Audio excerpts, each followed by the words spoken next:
Hola, muy bienvenidos y bienvenidas a esta nueva sesión de La Hora Hilo. Esta sesión en esta sesión tengo un gran honor de estar con Xavier Frías Conde. Es un autor, es un investigador, es un viajero, un políglota y tiene muchos calificativos y que ustedes los van a descubrir en esta conversación con él. Y bueno, primero que nada, muchas gracias por aceptar la invitación, Xavier. No, gracias a ti, Jorge. Para mí es un gusto conocerte, conoceros y bueno, y explorar vías de colaboración. O sea que gracias a ti.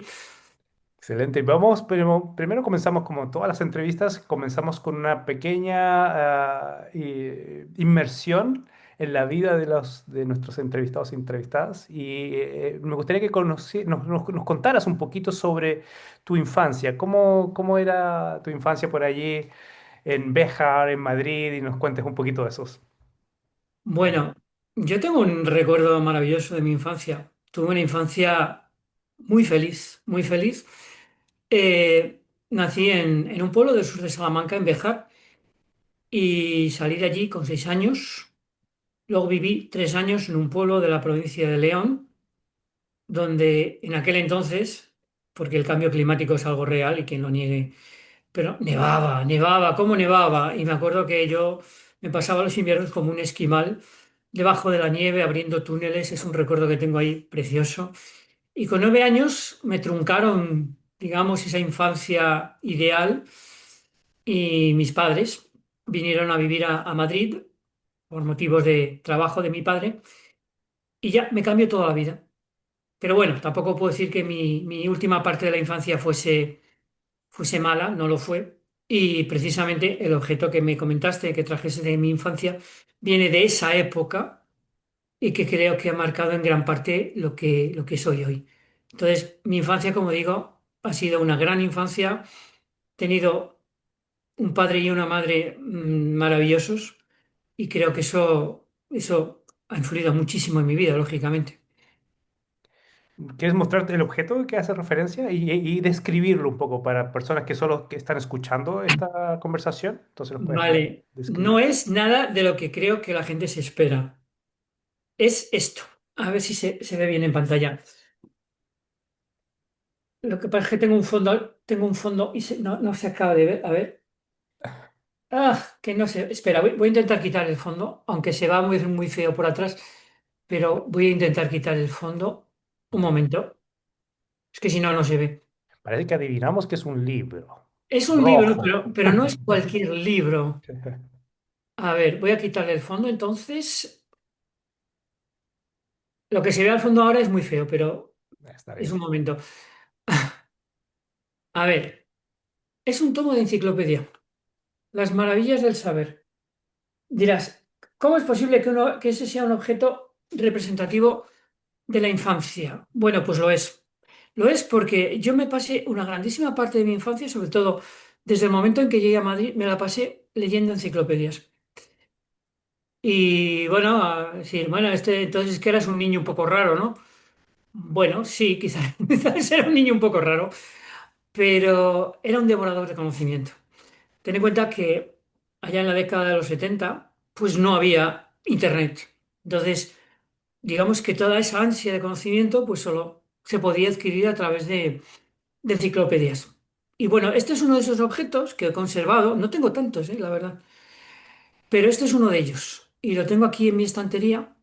Y bueno, creo que representa bastante bien una faceta de mí, al menos una. ¿Y qué es lo que hacías con la enciclopedia? ¿Cómo la usabas? A ver, descríbenos un poquito eso. Nada más, o sea, simplemente la abría, leía. Creo que leía, si no todos los días, casi todos los días, leía partes. Recuerdo que con 11 o 12 años, en la enciclopedia Espasa, para los que conocen España, que era una enciclopedia enorme, me acuerdo que, por ejemplo, me leí toda la Segunda Guerra Mundial como quien se lee una novela. Y la Segunda Guerra Mundial en la enciclopedia Espasa estaba contada con todo lujo de detalles.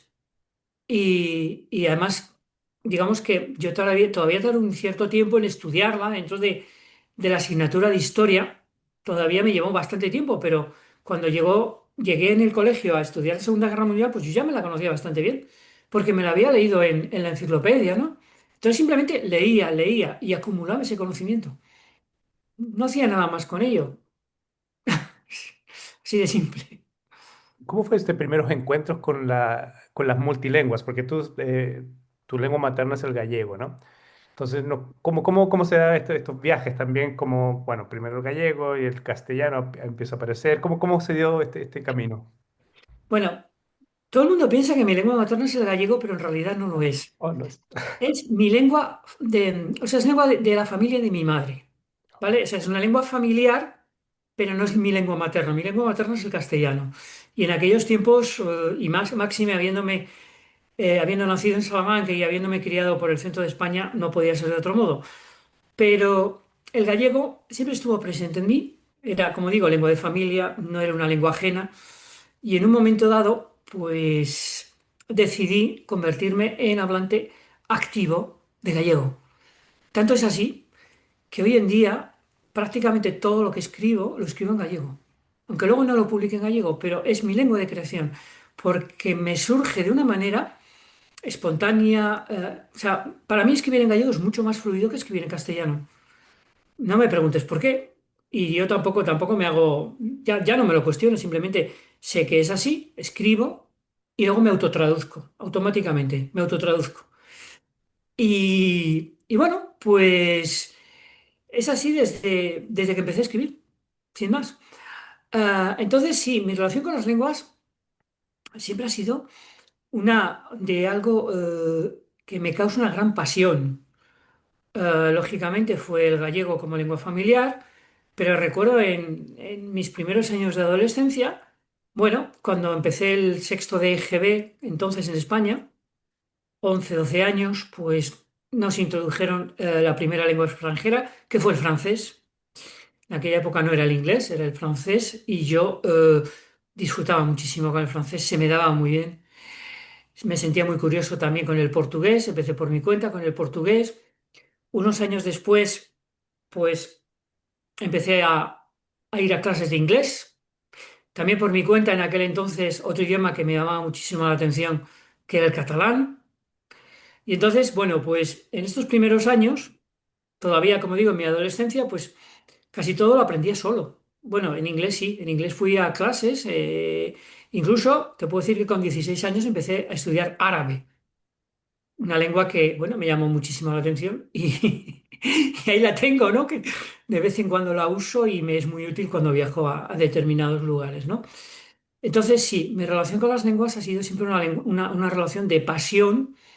Es algo precioso porque cuando visitas cualquier lugar del planeta, hombre, si no hablas más o sea, no conoces el idioma del país, pues normalmente echas mano del inglés, ¿no? El inglés es una lengua muy útil, pero para mí no es una lengua del corazón, no es una de esas lenguas que me cause sensaciones, ¿no? Es una lengua herramienta, ¿no? Por así decir. Y hay otras lenguas que, o sea, no puedo compararlo con el gallego. El gallego, como digo, es una lengua de corazón, de mi corazón. Es mi lengua de creación. Es una lengua por la que yo siento una pasión descomunal. También el portugués, que al fin y al cabo el gallego y portugués vienen a ser lo mismo, ¿no? Y entonces, bueno, pues hay lenguas, como digo, lenguas del corazón y lenguas herramienta. Y por ahí se van situando casi todas, ¿no? Excelente. ¿Y cómo se dio estas primeras lecturas ahora? Porque una cosa es como que empezaste a interesarte, digamos, en estas lenguas. Y me gustaría que nos contaras un poquito tus primeras lecturas de cuando eras niño y adolescente. ¿Qué libros te llamaban la atención? Pues fíjate que de niño leía poca literatura, bastante poca. Algunos libros que había por casa, me acuerdo de uno que era de mis hermanos, era Periquín y Gustavín, yo lo leía, pero igual que muchísima gente de mi generación, de los que nacimos en la década de los 60, había en el colegio, y esto es una pena porque ya no lo hacen, había unos libros de lectura, concretamente Senda, se llamaba Senda, y lo usábamos en cuarto, quinto y sexto de EGB. Y ahí había un montón de lecturas teóricamente adaptadas a nuestros niveles. Y esa era la principal base de lectura para nosotros. Las lecturas de Senda. Leíamos mucho, yo leía mucho. pero no era mi principal fuente de lectura, como digo, no era literaria. Fue en la adolescencia. En la adolescencia fue cuando yo empecé a leer muchísimo más. A partir de los 11 12 años empecé a disfrutar pues con clásicos, ¿no? Descubrí a Julio Verne. ¿Quién lee hoy a Julio Verne? Pues yo disfrutaba los veranos leyendo a Julio Verne. Leía otra pobre que era Enid Blyton y los cinco, ¿no? Que la sigo releyendo de vez en cuando, ¿no? Entonces, claro, te das cuenta de cómo es leer ciertos textos con eso, con 11 12 años y cómo es leerlos ya de adulto, ¿no? Pero bueno, yo en ese momento lo disfrutaba y desde luego.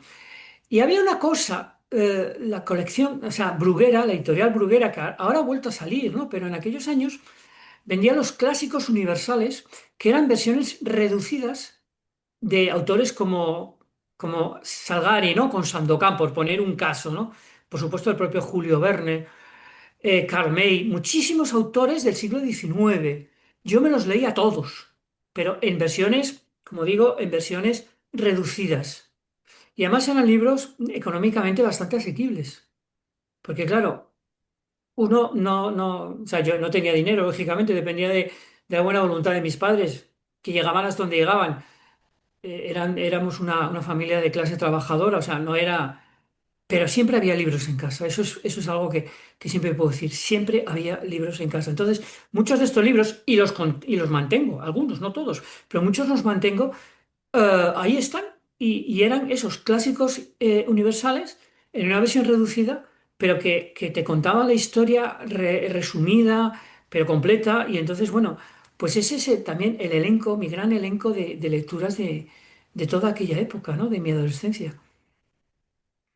Y luego vamos a tomar vamos a hacer un salto ahora a tu formación. ¿Cómo empezaste la filología empezó a aparecer, digamos, como un área de tu área de trabajo, pero cómo se empezó a surgir? ¿Cómo fue este paso desde adolescente a adulto y ya tomándose mucho más en serio, ¿no? Todo este tema de las lenguas? Bueno. A ver, lo primero mis primeros estudios no fueron filología, fue magisterio, es decir, formación de profesor. Y bueno, era lo que entonces era una diplomatura. Fueron 3 años en los que me formé como profesor de educación de la antigua EGB, Educación General Básica, hoy es educación primaria. Pero bueno, en algunos países de América sí todavía lo llaman EGB, creo que en Argentina, ¿no? Llaman EGB. Eh, bueno, entonces me formé, acabé esos estudios y empecé a trabajar de profesor de primaria. Y al mismo tiempo, combinando trabajo y estudios, empecé filología, lo cual tiene mucho sentido, pues porque precisamente por mi amor a las lenguas, ¿no? A los idiomas. Me gustaban tanto los idiomas que, bueno, tenía que escoger una carrera que me permitiese trabajar con ellos. Y bueno, creo que ha sido una de las mejores decisiones de mi vida, ¿no? Pero siempre en mi vida he estado vinculado a la enseñanza. Primero con chicos y chicas de eso, de edades, bueno, en aquellos primeros años eran sobre todo de 10 a 12, pero bueno, también hubo edades anteriores que yo tenía mis problemillas. Y finalmente en el año 1999 ya entré en la universidad, no en la que estoy ahora, sino en una universidad privada, salesiana. Y además me puse a formar futuros profesores, porque era lo que entonces era la diplomatura de magisterio, la misma que había hecho yo. Ahora ya no es diplomatura, ahora es grado, son 4 años, pero entonces era diplomatura, eran 3 años y trabajé unos años muy bonitos con futuros profesores. Durante todo mi periodo de maestro, que es como se llama en España, en mi periodo de maestro, lo que hice fue fomentar la escritura creativa y la lectura con mis estudiantes. Mira, voy a contar una anécdota que me acaba de pasar ayer. Justo ayer me llega a través de mi portal un mensaje de un ex alumno mío de allá por el año 90, 91, no sé si 92, diciendo que me había estado buscando, que me había encontrado finalmente en las redes y que se acordaba muchísimo de mí por toda esta cuestión de la animación a la lectura. Entonces, imaginaos, o sea, sí me acuerdo que ellos se lo pasaban genial, pero yo también. Yo me lo pasaba en grande, ¿no? Entonces, todo este proceso mm, ha sido parte de mi vida, ¿no? Porque yo hoy en día todavía, pues me dedico a formar profesores, ¿no? Lo que en América Latina llaman capacitación. Trabajo mucho con ellos, todo el tema de animación a la lectura, escritura creativa, todo eso sigo haciéndolo y es algo que me apasiona. Eh, lo empecé haciendo en España, ahora mismo lo hago muchísimo sobre todo en América Latina. Luego, si quieres, hablamos de mis visitas al otro continente. Y bueno, pues porque al final yo digo, la lingüística es mi profesión, pero la literatura es mi pasión, ¿no? Entonces, llevo esas dos como las dos caras de la misma moneda. No consigo entender mi vida sin las dos, ¿vale? Y bueno, pues yo creo que desde más o menos 1900 sí, desde que empecé a trabajar como maestro en el año 88, desde entonces, pues esta ha sido la pauta general de mi vida, con variantes, pero básicamente ha sido así. Y dentro de esto del proceso literario, si nos quieres contar un poquito cómo es tu proceso de escritura, cómo aparecen las ideas, cómo ya empiezas a desarrollarlo, tú algo nos avanzaste de que empiezas a autotraducirte, cómo funciona, más o menos. Bueno, a ver, yo soy una persona muy caótica, pero soy de esos que dentro del caos tiene un orden. Entonces, ¿de dónde me vienen las ideas? De cualquier parte. De una palabra que oigo y tiene eco en mi cabeza, de algo que veo, de otro libro que leo, de sueños, de algo que me cuentan. O sea, las ideas pueden venir de cualquier parte, ¿vale?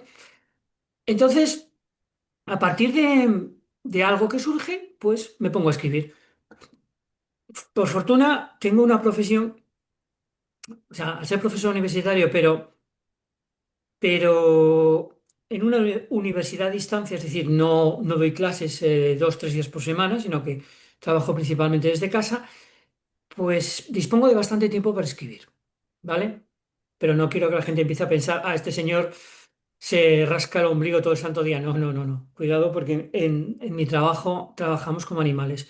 Muchísimo. Tenemos que crear nuestros propios manuales de enseñanza, etcétera, etcétera. Bueno, pero bueno, hay momentos, bastantes momentos en los que dispongo de mucho tiempo. Entonces tengo mi pequeño rincón en casa con mi ordenador, porque yo no escribo a mano. Qué cosa tan fea, ¿verdad? Qué mal ejemplo. Bueno, lo siento. Como soy caótico, decía.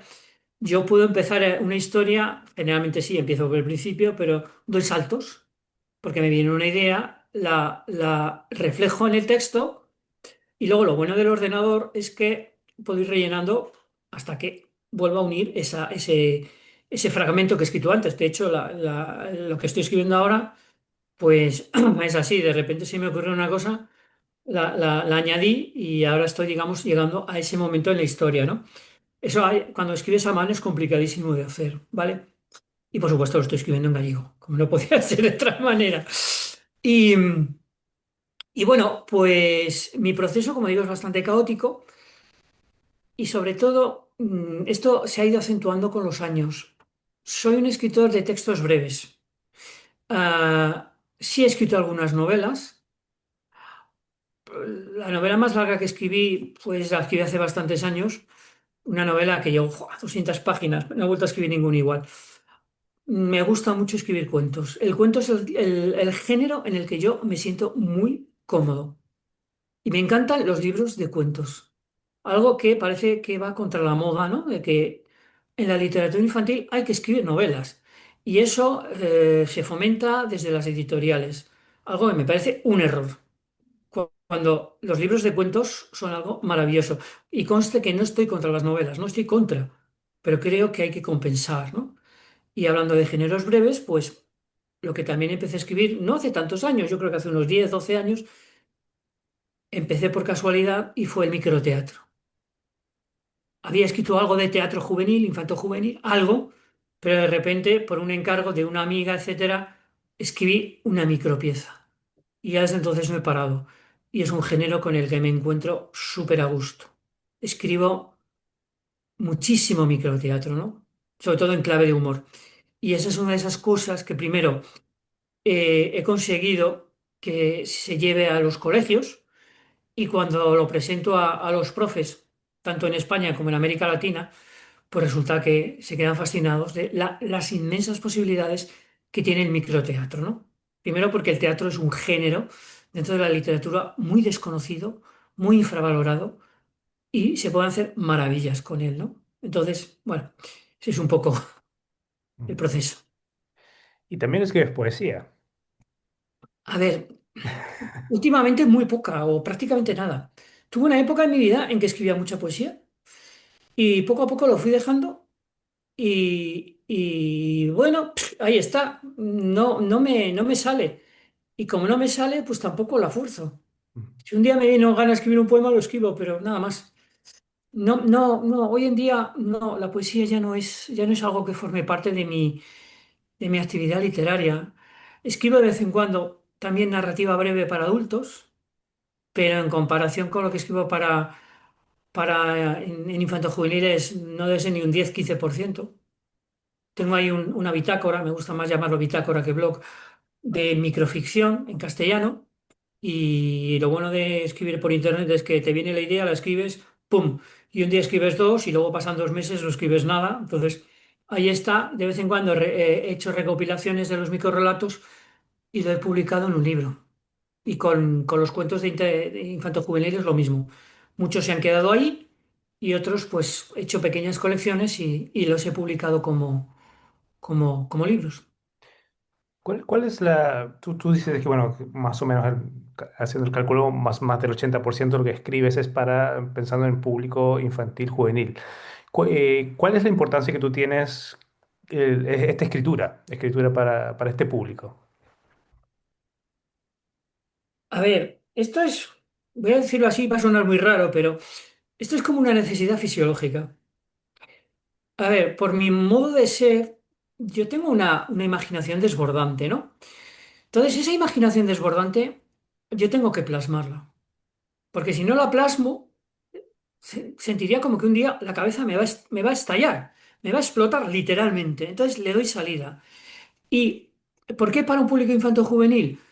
Pues porque el tipo de ideas que me vienen se adaptan mucho mejor a un público, bueno, hablamos de infanto juvenil, estamos hablando de 6 a 14 años, o sea, hay toda una evolución humana enorme, ¿no? Pero bueno, dentro de lo que es adaptarte a las necesidades de cada lector, pues yo noto, sé que lo que yo escribo va dirigido a ese público con el cual además yo interactúo, ¿no? Porque también soy de estos autores, hablaba de formación, capacitación con profesores, que lo hago, pero también estoy visitando constantemente colegios. Colegios en España, muchos en Portugal, porque también tengo obra en portugués. En Brasil también lo he hecho y lo voy a repetir ahora en septiembre cuando vaya. Lo he hecho muchísimo, muchísimo en Ecuador. En Colombia, cuando he tenido ocasión, también lo he hecho. Entonces, esa interacción con los lectores para mí es absolutamente necesaria y me doy cuenta además de que gracias a estos chicos, pues al menos mi vida cobra sentido, ¿no? Es decir, qué triste, ¿no? Es lo que está diciendo este hombre. Y es que he tenido experiencias, por ejemplo, podría hablar, la última fue de agosto del 25 en Quito. Fui a visitar un colegio. Allí lo llaman colegio fiscal, que es un colegio público. Y tuve un encuentro delicioso. Los chicos en una semana prepararon una micropieza mía, la pusieron en escena. Una maravilla. Me sentí fenomenal, estupendamente acogido. Y al final, bueno, ya sabes, ¿no? Típico, preguntas, qué tal, pa, pa. Y llegó una niña de 13 años y era timidísima, ¿no? En mi bitácora hay una foto con ella y de hecho el cuento que voy a leer está dedicado a ella. Esta chica me dijo, yo llevo leyendo sus historias desde que era una niña pequeña. Digo, ¿cómo así? Dice, bueno, pues porque mi tío Josué me lee todas sus historias de su bitácora. Y yo lo conozco a usted desde hace 7 años, por lo menos. Claro, a mí se me quedó una boca y una cara de tonto, pero era una emoción tan grande. me tomé una foto con ella, me pidió por supuesto, un autógrafo. Y bueno, por contaros una de las múltiples anécdotas, ¿no? Pero hay más y algunas importantísimas, ¿eh? Por ejemplo, comentaba una psicóloga muy amiga mía, también en Ecuador, que usaba mis textos en sus terapias. Ella trabaja sobre todo con adolescentes, que incluso había usado textos míos, por ejemplo, para cuestiones de identidad sexual. Con una chica, me recordaba un par de casos de tentativas de suicidio, incluso en casos de esos, había usado textos míos, sobre todo en clave de humor, ¿no? Para, digamos, como una terapia de choque para en el momento, pum, digamos, romper el momento ese crítico y por lo menos causar risa, ¿no? Que muchos de mis, por no decir todos, mis microcuentos están en clave de humor, ¿no? Entonces, digamos que quien los lee, pues la primera reacción es reírse, ¿no? O sea, son como chistes, al fin y al cabo. Y bueno, entonces yo tengo esas experiencias que para mí, como digo, no sé cómo decir, son impresionantes, ¿no? Y que le dan sentido a mi actividad. O sea, escribir por escribir es bonito, vale la pena, pero no es esa obsesión de quiero ser famoso, quiero publicar, quiero que me conozcan, quiero que me den palmaditas en la espalda y me digan lo bueno que soy. No, porque además la gran mayoría de mi producción está en Internet y es de acceso gratuito. Entonces, como no busco ganar dinero, por suerte tengo una profesión con la que gano de sobra. Pero sí me gusta que me lea, claro que me gusta. Pero me gusta sobre todo porque te das cuenta de que además del placer de la lectura, luego dejas un pozo en muchas personas que te leen, ¿no? Entonces, bueno, Qué bonito esta idea, ¿no? La idea de, en el fondo, establecer un lazo también, ¿no? Un nexo, una comunicación abierta y una comunicación que puede ser contigo, pero puede ser con el mundo, ¿no? Que es como claro, una ventana, en el fondo, un crisol. Eh, y me gustaría que nos contaras un poco, nos anunciaste varias veces ya de tus viajes a América Latina. ¿Cómo empezó esta idea de viaje y cómo ha influenciado tal vez también tu misma escritura? sí. Mira, mi primer viaje fue en 2015, fue un viaje de trabajo, me mandó mi universidad y desde 2015, salvo los 2 años de pandemia, todos los años he visitado Ecuador al menos una vez, al menos. A veces hasta dos. Y me suelo quedar sobre un mes. Se ha convertido para mí en una especie de terapia, porque cuando voy a Quito, sobre todo a Quito, pues me limpio energéticamente. Y siempre digo que yo tengo una vida social muy limitada en España, en cambio, la mayor parte de mi vida social lo hago en Ecuador. Mis grandes amigos están en Ecuador. ¿Ha influido esto en mi literatura? Por supuesto que sí. De hecho, una gran parte yo creo que incluso hasta la mitad o más, de mis libros ahora se publican por allá. Ya no se publican en España, se publican en Ecuador. Y, y la temática, pues también ha influido, ¿no? También ha influido. Recuerdo una novelita, o noveleta, ¿no? Porque no se usa ahora más el término, que tuvo mucho éxito, fue Amazut, la aprendiz de bruja y Filipo el unicornio. Perdón, el burricornio. El burricornio es una noveleta ambientada completamente en Ecuador, sin citar que es Ecuador, pero todos mis amigos ecuatorianos que leyeron el libro dijeron, esto es Ecuador. Y cierto volcán que yo menciono allí de forma de cono, que no digo el nombre, pero todos decían el Cotopaxi. Era evidente que era el Cotopaxi, ¿no? Entonces, sí, traje América a mis libros o a mis historias. Eso ya a partir de 2015. En 2023, mi primera visita a Brasil, lo que hice fue traer, eh, bueno, fue el estado de Paraná, que para situarse un poco es el que hace la triple frontera con Paraguay y Argentina. Entonces, aunque yo soy profesor precisamente de filología gallego-portuguesa, pero todo mi conocimiento de portugués y tal, portugués de Europa. Entonces, mi encuentro con el portugués de Brasil también me revolucionó mucho.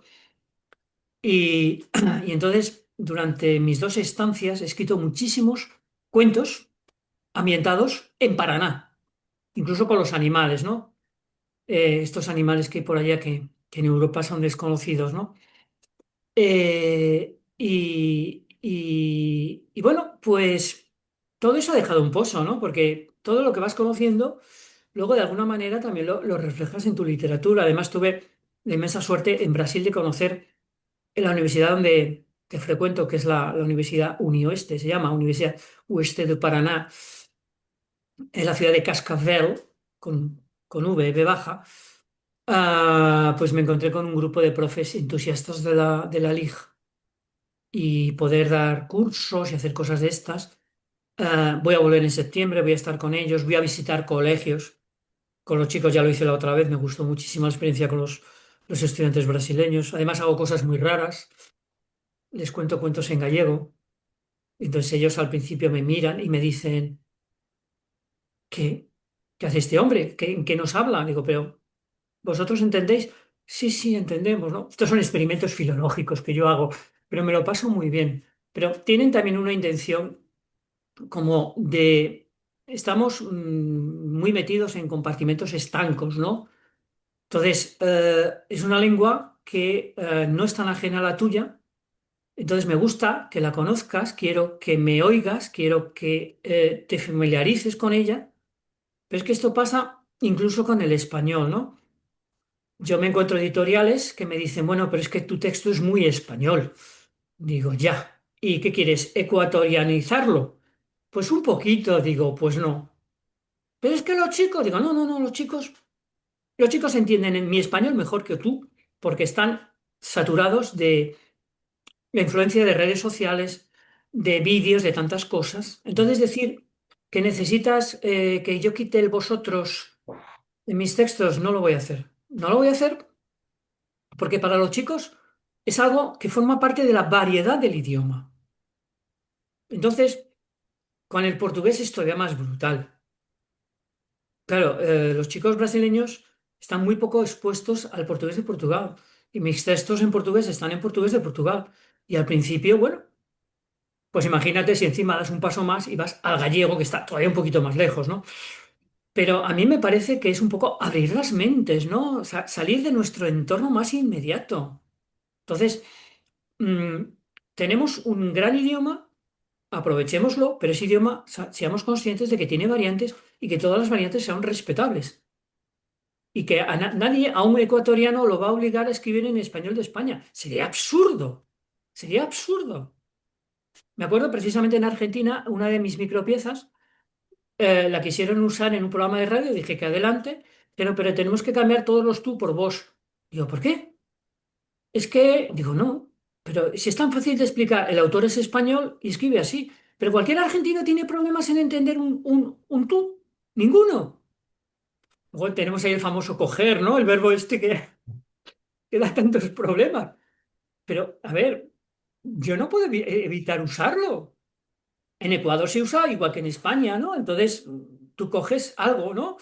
Y claro, cuando empezamos, es que aquí tiene connotaciones sexuales, digo, pero a ver, yo cuando estuve en Argentina, todo el mundo, y en México, todo el mundo notaba que yo soy español. Entonces, si yo digo que voy a coger un bus, nadie piensa cosas raras, no lo piensa, y más con mi acento y mis zetas, que son clarísimas, ¿no? Entonces, bueno, a ver, yo creo que esto no debería ser un problema, ¿no? O sea, a mí no se me ocurre, y aprovecho para meter aquí una cuñita, en la bitácora que yo dirijo, El canto del búho, que son textos en español de todos los autores que quieren participar de cualquier parte del orbe hispánico, jamás tocamos nada de ningún autor. Quien escribe con vos, escribe con vos. Y no se nos ocurre ponerle tú. Bueno, hay términos tan, yo podría decir algunos ecuatorianos que solo se conocen en Ecuador, como el de ley, por ejemplo, que ni siquiera los colombianos lo conocen, o términos muy andinos como la chompa para llamar a la chaqueta, pues si aparecen en el texto, aparecen en el texto. Pero es que es absurdo. ¿Que hay que poner una nota a pie de página? Bueno, pues la ponemos, y eso tampoco es tan problema. Pero es que precisamente estamos abriendo mentalidades, ¿no? O sea, sacar a la gente de su... Y bueno, para esto la literatura infantil yo creo que también es algo, es una buena herramienta, ¿no? Y no es cuestión de adoctrinar, sino simplemente de informar. Me gustaría que nos contaras un poquito justamente de estos proyectos, porque tú nos has mencionado estos blogs y cómo tu presencia en Internet. Cuéntanos un poco este desafío también que tienes de movilización de lenguas a través de tus intervenciones, digamos, y proyectos en Internet. Ah, bueno, a ver, yo, como dije antes, me puedo permitir el lujo.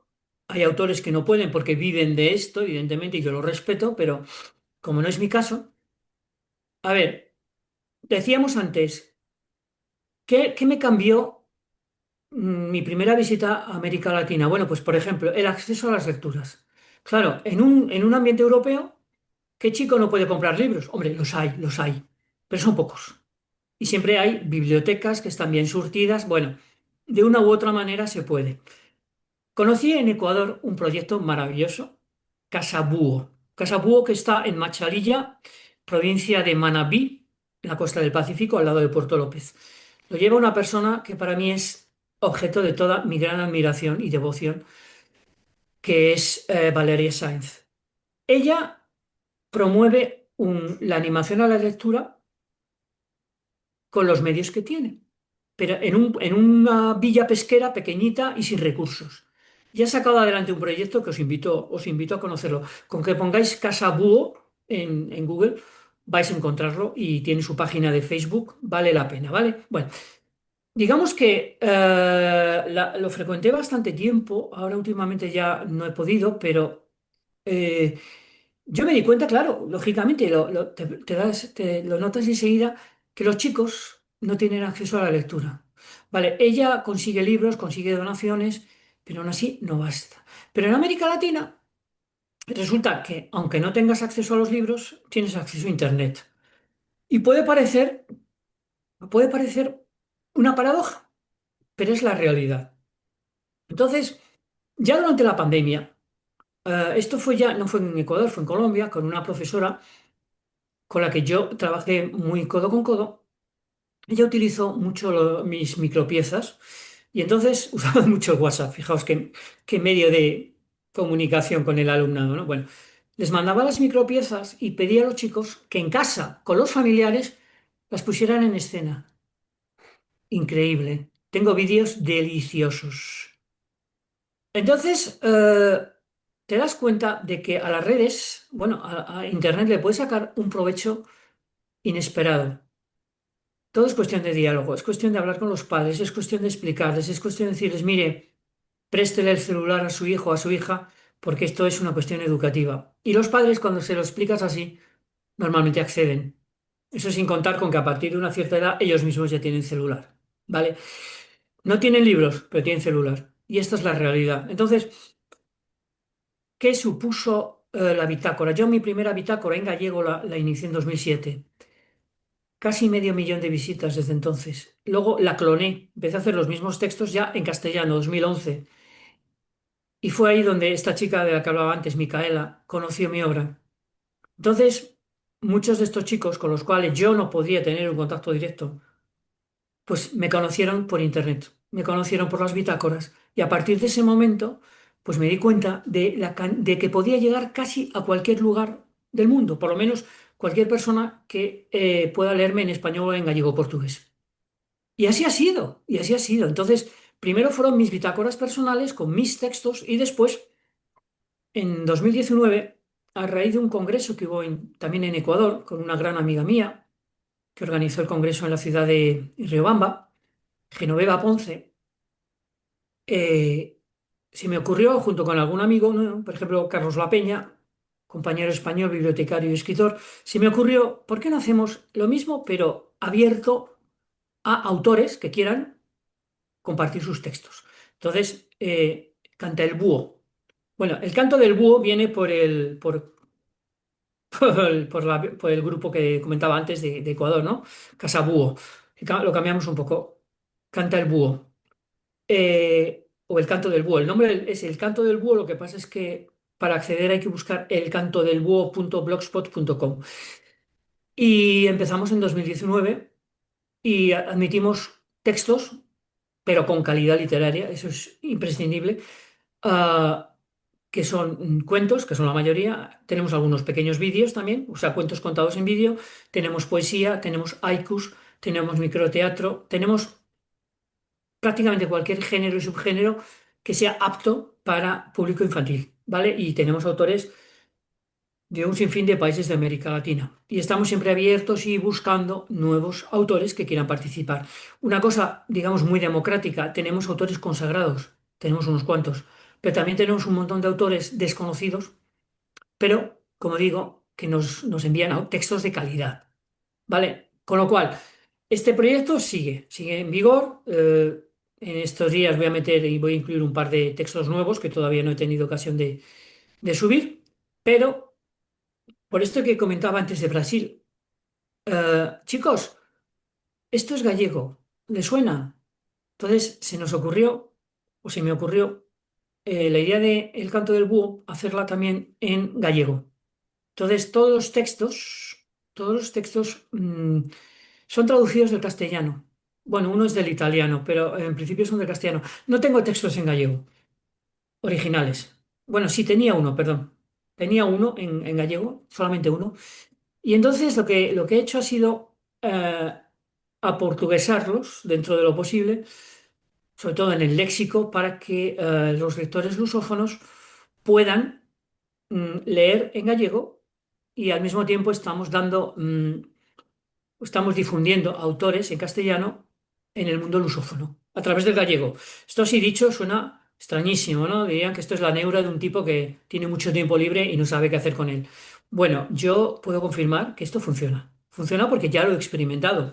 Y de hecho lo voy a llevar a un congreso en Cabo Verde, un congreso sobre literatura infanto-juvenil lusófona, y voy a contar allí a mis sesudos y sesudas colegas que la literatura lusófona también se hace en gallego y que está experimentada. Entonces, desde aquí, si me permites, pues también quiero hacer un llamado a las personas que me escuchen, que los mismos textos en castellano los podemos publicar en ambas bitácoras, en el canto del búho, o bien en, se llama así, Titirilán, perdón, esto es otra cosa, es el libro, no, perdón, se llama Fabulinautas. Fabulinautas.blogspot.com. O sea, blogspot son todas de blogger, entonces blogspot.com. Repito, el canto del búho, todo junto, es el nombre de la bitácora, pero la dirección es Canta el Búho, todo junto, Canta el Búho, y la otra es Fabulinautas. Pero bueno, si después queda por ahí mi dirección de correo o algo, con sumo gusto. Y bueno, pues si no tenéis interés, bueno, interés tenemos todos, a todos nos interesa ganar dinero, ¿no? Pero si el interés inmediato no es pecuniario, no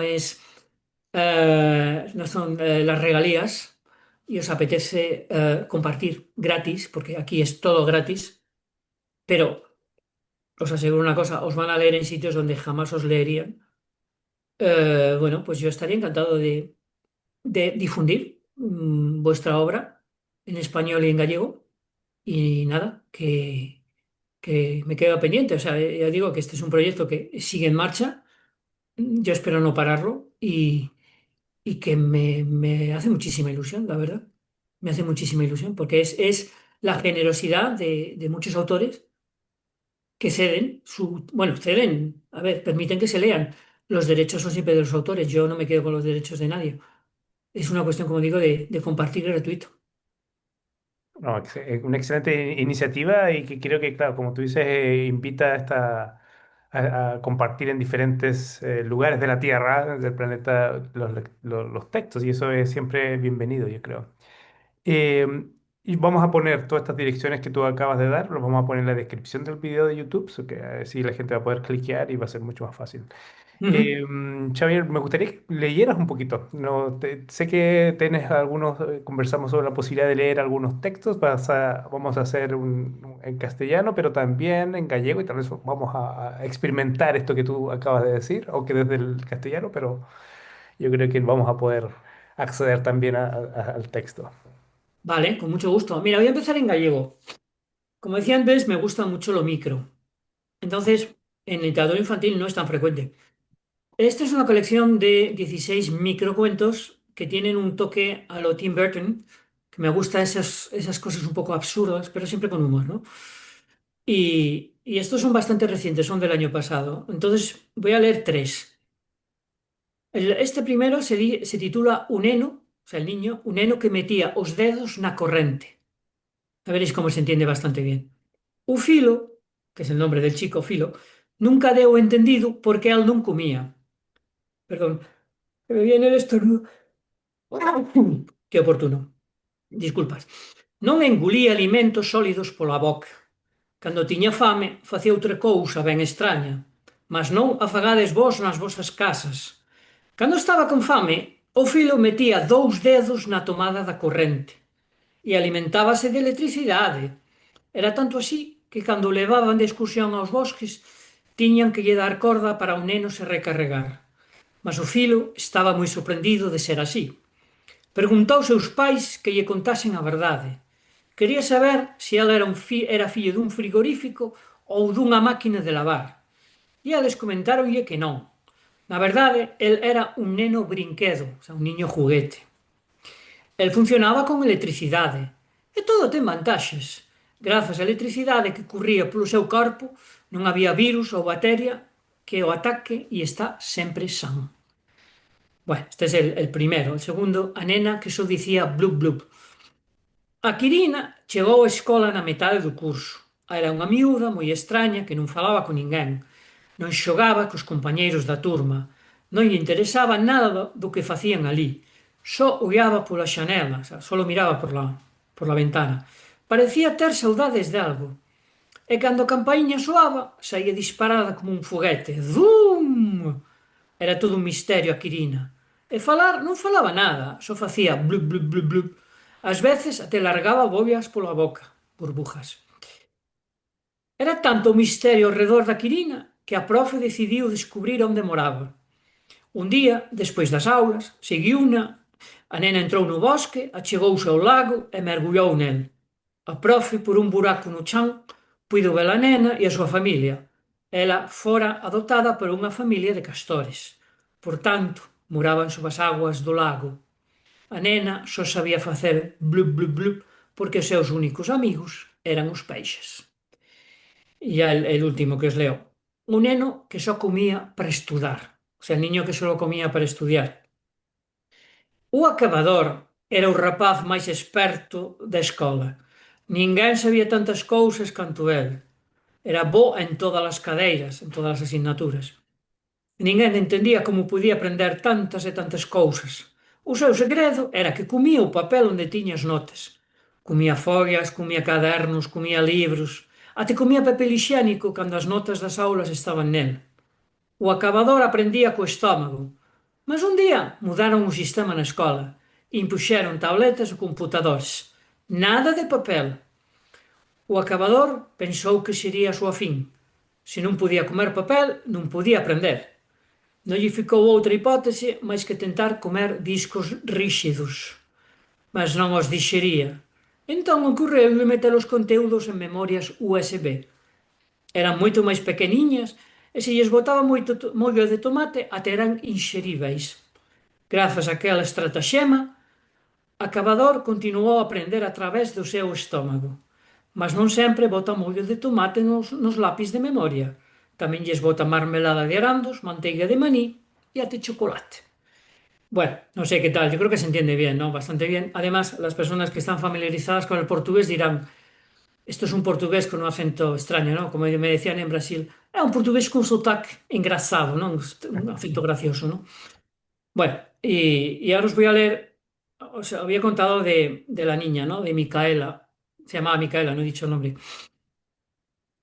Este cuento, por supuesto, está escrito originariamente en gallego. Además, justo lo acabé en el avión cuando estaba despegando de regreso a España en septiembre pasado. Pero lo escribí y lo acabé todo en Ecuador, que era para mí un reto, aunque fuese ya despegando. El título es Mamá, ¿existen las hadas? Mamá, ¿existen las hadas? Preguntó Micaela a su madre. Su mamá alzó la vista y le dijo que ya era mayor para creer en esas memeces. A su lado, su hermana sonreía, pues solo vivía para los videojuegos y se burlaba de su hermana menor. No te creas que tu madre ha sido siempre así, terció inesperadamente la abuela. Cuando ella tenía tu edad, creía en los ángeles. ¡Mamá! Protestó ante su propia madre, la mamá de Micaela. Por suerte para la madre, en ese momento entró el padre en el salón y dijo a Micaela: Mijita, ¿estás lista? Que vais a notar el lenguaje un poquito ecuatoriano, ¿no? Mijita, esto en España no. La niña querría haberse quedado para ver qué explicaciones daba su madre, pero el papá quería llevarse a su hija al Chocó. Explico, el Chocó es un bosque andino, una especie de selva, no muy lejos de Quito, pero que es una reserva natural impresionante. Era una excursión planeada de antemano. El padre de Micaela era un fotógrafo de la naturaleza y quería que su hija heredara su pasión porque la mayor solo se interesaba por los videojuegos y parecía que solo había visto un pájaro o una flor si estaban hechos de píxeles. Cuando Micaela y su papá salieron de Quito en el carro, llovía a mares. Allá la visibilidad era nula. El papá se la pasó contando las maravillas que iba a fotografiar, pero a Micaela le parecía que no le interesaba mucho, ni cuando le hablaban del oso de anteojos. Quizá le sería más interesante cruzarse con un unicornio rosa. No llevaban más de 2 horas cuando debajo del carro sonó un catacroc horroroso. Pareciera que el suelo se hubiera partido en dos, pero en realidad fue el auto. Era una avería de las gordas. Micaela se asustó y agarró con fuerza el brazo derecho de su papá. Tranquila, ya salgo a ver. Al papá le cayó el diluvio en cuestión de segundos. Se metió debajo del carro e iluminó con el celular. Era terrible. El eje del auto se había roto con una piedra en el camino. Volvió al vehículo, pero entre que estaba mojado y cubierto de barro, Micaela creyó que se trataba de un mono aullador, porque el padre, más que hablar, gritaba por el celular, pero no era inútil. Pero era inútil. Con aquella lluvia intensa no había señal. ¡Papá! ¡Un mono! Tranquila, mi hija, soy yo, papá. Micaela se calmó. Mira, el carro se averió. Tengo que andar unos cuantos kilómetros para pedir ayuda. Quédate aquí con las puertas trancadas. La niña se habría quedado toda quieta oyendo la lluvia caer, de no haber sido porque en el vidrio de la ventanilla, por detrás del vaho, contempló una figura diminuta, verdosa, que se movía muy rápido en el aire. No se podía ver claramente el vidrio porque estaba empañado, pero el pensamiento de Micaela fue: es un hada. Desde luego lo parecía. Tenía su celular a mano, de modo que podría tomarle una foto para así demostrar a su madre que las hadas existen. Toda entusiasmada salió del carro y se precipitó al exterior bajo la lluvia, que no cesaba. El hada, o lo que fuera, voló bajo la lluvia alejándose del auto. Micaela empuñaba su celular buscando acercarse para tomar fotos, pero aquella criatura era muy rápida. Tal vez se sintiese perseguida. Parecía no importarle aquel diluvio, estaba empapada y de ley, expresión ecuatoriana, y seguramente agarraría una gripa. Pero no pensaba en eso, ni siquiera supo cuánto caminó, pero fue más de 1 hora hasta que tropezó con una rama en el suelo. Imposible verla con aquella cortina de agua. Micaela cayó al suelo con grande era. Por supuesto aterrizó en el barro. Además su celular se perdió y aunque lo encontrara, quedaría inservible. Entonces lo vio. Era nuevamente la figura verdosa, la que ella creía un hada. Daba vueltas porque parecía querer decirle algo. Micaela le preguntó: ¿Quieres que te siga? La figura hizo una especie de círculo en el aire. La niña se puso en pie y siguió a aquella figura que iba por delante de ella. Anduvo durante una hora larga. La figura siempre mantenía la distancia, pero no tanto como para perderse de vista. Finalmente se encontró con su padre delante del carro. Perdón. Finalmente no se encontró delante del carro de su padre, pero allí no había nadie. Buscó en su mochila ropa limpia, se cambió y se quedó esperando a su papá. Tendría que explicar qué había sido del celular. Mientras, la supuesta hada, después de devolver a Micaela a la seguridad, se perdió en medio de la lluvia, hacia el bosque del Chocó. Micaela contó toda la aventura de vuelta a casa. La madre se enojó con el padre porque no se había enterado de nada, y en medio de toda la discusión, Micaela observó cómo por detrás de la ventana empañada surgía una pequeña figura verdosa. ¡Helada! Gritó la niña entusiasmada, señalando con el dedo a la ventana. Efectivamente, detrás del vidrio empañado de la ventana había una figura que volaba. ¡Hadas, qué bobada! Comentó la mamá y abrió la ventana. Todos vieron claramente qué era aquella figura. Era un colibrí de tonos verdosos y azulados. Él fue quien me salvó en el Chocó, dijo la niña. La madre se encogió de hombros, pero quiso darle una lección a su hija. Es increíble que un colibrí te salvara, pero no es un hada. Micaela no sabía qué decir, pero entonces la abuela le acarició la mejilla con ternura y le dijo, ¿sabes qué decía mi abuela, tu tatarabuela, que era del Chocó? No, respondió Micaela. Ella decía que los colibríes son las hadas de los Andes. En ese momento, el colibrí entró en casa, tocó con su pico la nariz de Micaela como si fuese un beso y salió por la ventana aún abierta bajo la lluvia, quizá de vuelta al Chocó. Bueno, pues ese es el cuento. Genial, gracias por tu lectura, Xavier, y creo que nos llevaste a diferentes mundos, ¿ah? Que tiene que ver con esta fantasía, ¿no? Me llama la atención estas figuras fantásticas, que, criaturas fantásticas o niños fantásticos que tienen ciertos poderes o adquieren de cosas muy sencillas, ¿no? Y que es muy bonito esa idea, ¿no? De no pensar, ¿no? En grandes superpoderes, pero a cosas como mucho más simples, como esta idea de comer, y que es una idea, ¿no? La idea de comer papel, como tú comiendo las enciclopedias cuando eras pequeño. Me Sí, imaginaba yo justo esta es lo historia. mismo, es lo mismo. Y como un papirógrafo, papirófago sería, ¿no? Papirofo, sí. Y muy interesante esta idea también del colibrí, me hace pensar en las leyendas de Guatemala y estas zonas, ¿no? Que la figura del colibrí tiene una importancia también ancestral para los indígenas, ¿no? Está como lugar de transición o animal que permite la transición entre mundos, ¿no? Y eso es muy bonito como verlo así. Entonces me llevó a pensar en eso también. Sí, Bueno. en Quito ciudad se ven muchísimos colibríes, ¿eh? Aunque parezca mentira. No, y qué lindo además que haya en estas ciudades. Yo soy de Santiago, en Chile, y hemos perdido mucha fauna. Y desde que antes estaba en la ciudad ya la ves poco y es muy triste, digamos, el avance, digamos, justamente del cambio climático, la sequedad que se va haciendo se extiende mucho más en el país ahora. Y Santiago ya es una ciudad muy seca y que ves pocos animales salvajes como los que veía yo cuando era más pequeño incluso, que no es tantos años atrás, pero sí, ya se ve esa diferencia. Y entonces muy lindo que tú todavía dices que en Quito es observable todo esto, ¿no?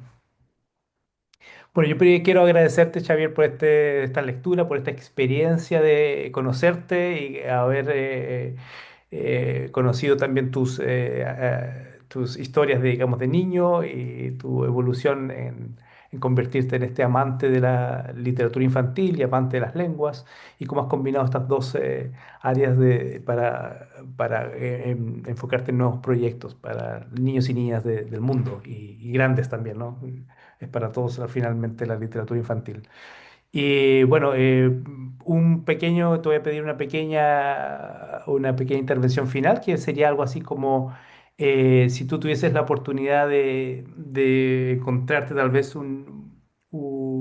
de inventar, tal vez crear, dar vida a un niño o una niña especial en un lugar especial del mundo, cómo sería? Pues, como tal vez un germen de un nuevo cuento, tal vez. Es una buena pregunta. Necesitaría haber pensado un poco, pero te voy a decir que mm, yo creo que la mayor parte de los niños son mágicos, de alguna manera. Entonces, en mis cuentos aparecen constantemente brujas y brujos. Eh, y te voy a decir un secreto. Yo provengo de una familia de lo que en gallego se llaman meigas, las mujeres mágicas. Brujas, si quieres. Entonces, creo que ese niño o esa niña sería un meigo o una meiga y que podría cambiar su entorno con la magia. No tiene por qué ser una gran magia, tipo Harry Potter, no necesariamente. Pero creo que sí, que vale la pena y que describir, traer a este tipo de niños, que además muchos de ellos que realmente existen están discriminados, creo que sería para mí el personaje ideal. Bueno, muchas gracias, Xavier. Y quedamos todos abiertos a recorrer tus blogs y podemos tal vez poner tu email si hay gente que se quiere contactar Sí, sí. contigo. Así que, bueno, muchas gracias por esta hora hilo contigo. Gracias a vosotros y espero que, bueno, que sea solo el principio de muchos proyectos juntos, ¿no? Y que sigamos en contacto. Y que espero vuestros textos. Muy bien, excelente. Gracias por la invitación, Xavier. Un abrazo. Venga, un abrazo para todos y todas.